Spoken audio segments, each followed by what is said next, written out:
Question number 30. The value of a machine depreciates at the rate of 10% per annum. It was purchased 3 years ago. If its present value is 2,91,600, for how much was it purchased? कह रहा है कि कोई machine है, इस rate से उसके पैसे कम होते हैं. डेप्रिशिएट मतलब कम होना.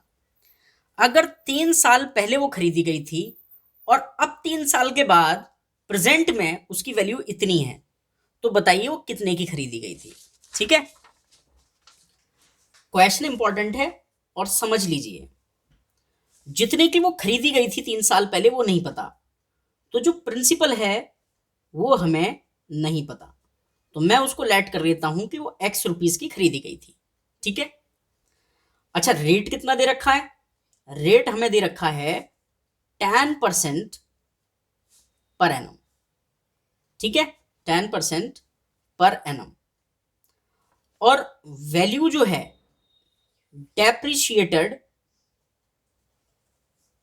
वैल्यू जो है मतलब पैसे कम होने के बाद प्रेजेंट में जो वैल्यू बची है वो कितनी है? ₹291600. ठीक है. और देखो टाइम कितना दे रखा है? टाइम दे रखा है इन्होंने 3 years. ठीक है, यहां तक तो कोई प्रॉब्लम नहीं हुई होगी. अब मैं आपको बताता हूं फॉर्मूला. जो डेप्रिशिएटेड वैल्यू का फॉर्मूला था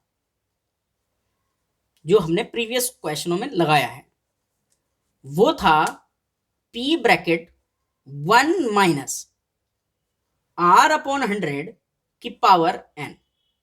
और डेप्रिशिएटेड वैल्यू इस फॉर्मूले को सॉल्व करके मिलती है, लेकिन आपको बता रखी है कि इसको सॉल्व करोगे ना इसको तो कितना आएगा? तो आपका 291600 आएगा. क्यों? क्योंकि डेप्रिशिएटेड वैल्यू आपको ऑलरेडी गिवन है. अब हमें क्या करना है? इसको सॉल्व करके आंसर निकालना है, वैल्यू पुट करनी है. ठीक है, तो देखो P क्या है? प्रिंसिपल. क्या दे रखा है? वो x है, तो यहां लिखो x ब्रैकेट 1 माइनस रेट कितना है? तो रेट है हमारा ये कितना? 10/100 पावर n. n क्या होता है? टाइम.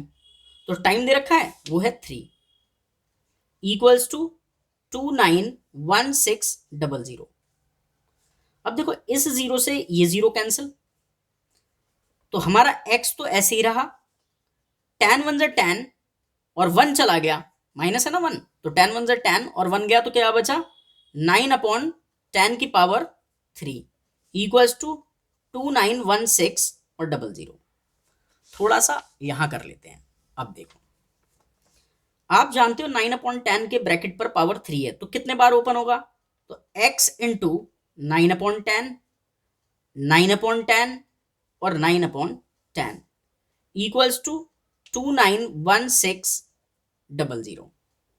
हमें क्या चाहिए? x का वैल्यू है ना, और इक्वल ये रहा और 291600 है. ये चीज इक्वल के उधर जाएगी तो फ्रैक्शन पलट जाएगी. जो भी 9/10 है ना उधर जाके ऐसे पलट जाएगा, तो क्या होगा?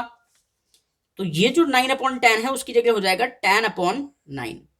ये वाला आएगा तो 10/9 और ये वाला भी आएगा तो 10/9. अगर आप इसको सॉल्व कर देते हो तो आपको क्या मिलेगा? आपको x मिलेगा, और वही हमें निकालना था.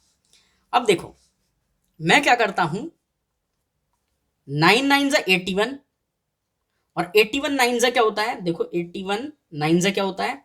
9 1 9 और 9 8 72, 200 729 है. ठीक है, देखो न्यूमरेटर को मल्टीप्लाई करा क्या आया? 291600 और 3 जीरो ये, तो 3 जीरो ये भी आ गए, और अपॉन में इसको करा तो कितना आया? 729. तो 729 से डायरेक्ट डिवाइड कर देते हैं. तो 729 से डायरेक्ट डिवाइड करते हैं किसको? इसको जो न्यूमरेटर में लिखा है 2916 और कितने? 3250.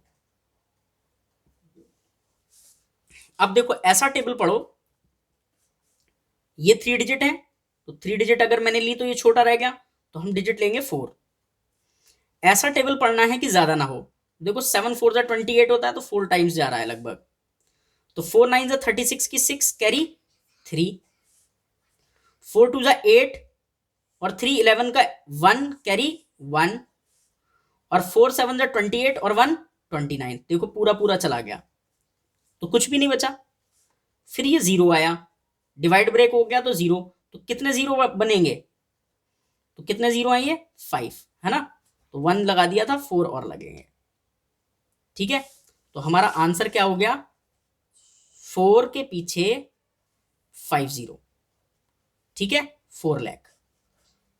ठीक है, तो अब वो 4 लाख की जो वैल्यू थी वो डेप्रिशिएट होने के बाद 3 साल के बाद इतना बचा। ठीक है, 2,91,600। आई होप आपको क्वेश्चन अच्छे से समझ में आया होगा। चलते हैं अब नेक्स्ट क्वेश्चन पर।